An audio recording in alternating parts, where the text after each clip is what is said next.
രാവിലെ പെട്ടെന്നൊരു മുട്ടക്കറി വെക്കാൻ വേണ്ടിയിട്ടാണ്. അതിന് നമ്മൾ ഉള്ളി വരട്ടത്തൊന്നുമില്ല കേട്ടോ. നമ്മുടെ മുട്ടയുടെ ആ ഉള്ളി ഇങ്ങനെ വെന്ത് വന്നിട്ടുണ്ടേ. കണ്ടോ, ഞാൻ കുക്കറിൽ എളുപ്പമുണ്ട്. കുക്കറിൽ രാവിലെയൊക്കെ സ്കൂളിലൊക്കെ പിള്ളേർക്ക് പോകേണ്ടപ്പോൾ നമുക്ക് പെട്ടെന്ന് ചെയ്തെടുക്കാൻ പറ്റും. കുറച്ച് ഇഞ്ചി വെളുത്തുള്ളി പേസ്റ്റ് ഇട്ടിട്ടുണ്ട്. ഞാൻ എണ്ണയൊന്നും ഇതിൽ ചേർത്തിട്ടില്ല. ഇനി ലാസ്റ്റ് ഞാൻ കടുക് വറക്കത്തുള്ളൂ. അപ്പോൾ ഇതിലേക്ക് ഞാൻ കുറച്ച് ചിക്കൻ മസാലയും കുറച്ച് കാശ്മീരി ചില്ലിയും കുറച്ച് മഞ്ഞൾപ്പൊടി ഇട്ടിട്ടുണ്ട്. ഞാൻ ഇതിട്ട് കൊടുക്കുവാണേ.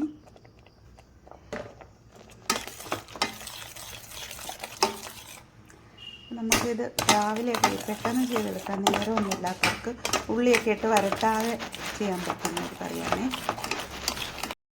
ഈ ഇറക്കി കുറച്ച് നേരം ഒന്ന് കിടന്ന് ആ ഇട്ട മുളക് പൊടിയൊക്കെ ഒന്ന് വെന്തിട്ട് വരുമ്പോഴത്തേക്കും നമുക്ക് മുട്ടയൊക്കെ റെഡിയാക്കി അങ്ങോട്ടിടാം. ഗ്രേവി ഇതാ ഇങ്ങനെയാണ് ഇരിക്കുന്നത്. ഇതൊന്ന് നന്നായിട്ട് ഇതായിട്ട് വരുമ്പം നമ്മളിതിൻ്റെ കൂടെ ഇതിന് തേങ്ങാപ്പാലൊന്നും ചേർക്കുന്നില്ല കേട്ടോ. ഇതിങ്ങനെ ഒരു കറിയാക്കി എടുക്കും. അപ്പം ഞാനിതിന് കടുക് വറക്കുന്നത് ലാസ്റ്റാണ്. അപ്പോൾ ഇത് നന്നായിട്ട് കിടന്നൊന്ന് കുറച്ചൊന്ന്